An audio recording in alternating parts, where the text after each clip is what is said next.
I feared nothing until the day I've met you. Now, I'm scared of losing you. Pernahkah anda terfikir, bagaimana seseorang yang tidak pernah takutkan apa-apa di dunia ini, tiba-tiba berubah menjadi rapuh hanya kerana seorang insan? Assalamualaikum warahmatullahi wabarakatuh dan salam sejahtera saya ucapkan kepada barisan juri yang arif lagi bijaksana, guru-guru dan rakan-rakan pencinta sastra sekalian. Hadirin sekalian, pada hari ini saya ingin membawa anda menyelami sebuah naskah yang diterbitkan oleh Fajar Paker. Hasil nukilan penulis berbagai Huda Najwa yang berjudul Mi Esposa.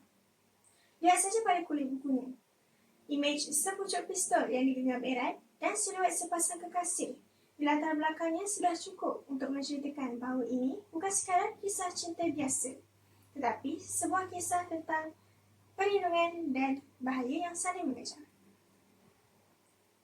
Naskah ini membawa kita mengenali Tengku Adrian Ruiz. Dia adalah seorang lelaki yang hidup dalam bayang-bayang bahaya, seorang yang digeruni dan tidak pernah kenal erti takut.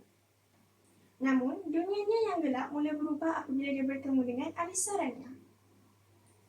Apabila Alisa bergelar Mi Esposa atau isterinya, Tengku Adrian Ruiz sedar kini kelemahannya adalah wanita itu sendiri.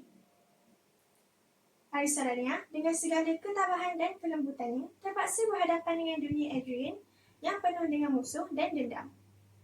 Hubungan mereka bukan saja diuji oleh perasaan, tetapi oleh peluru dan ancaman yang menuntut pengorbanan nyawa.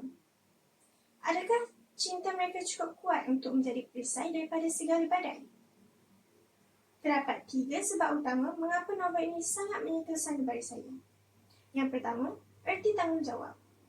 Melalui watak Tengku Adrian Ruiz, kita belajar bahawa kekuatan yang ada pada seorang lelaki bukanlah untuk menindas, tetapi untuk melindungi orang yang disayangi dengan sepenuh jiwa dan raga.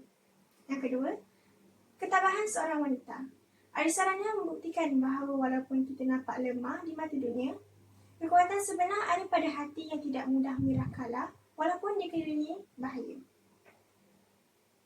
Ketiga, keseimbangan akal dan emosi.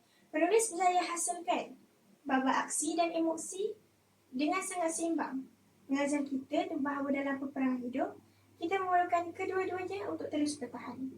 Sebagai kesimpulan, Mi Esposa adalah sebuah karya yang mengingatkan kita bahawa cinta yang sejati datangnya dengan tanggungjawab yang besar.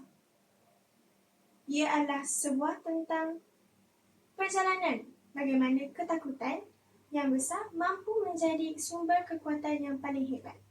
Bagi anda yang mencari naskah yang penuh suspens, emosi yang mendalam, dan pengajaran hidup yang bermakna, jangan lepaskan peluang untuk membaca karya Huda Najwa ini. Sekian sahaja dari saya. Ingatlah, hargai mereka yang ada di sisi kerana mereka mungkin satu-satunya cahaya untuk kegelapan kita. Terima kasih.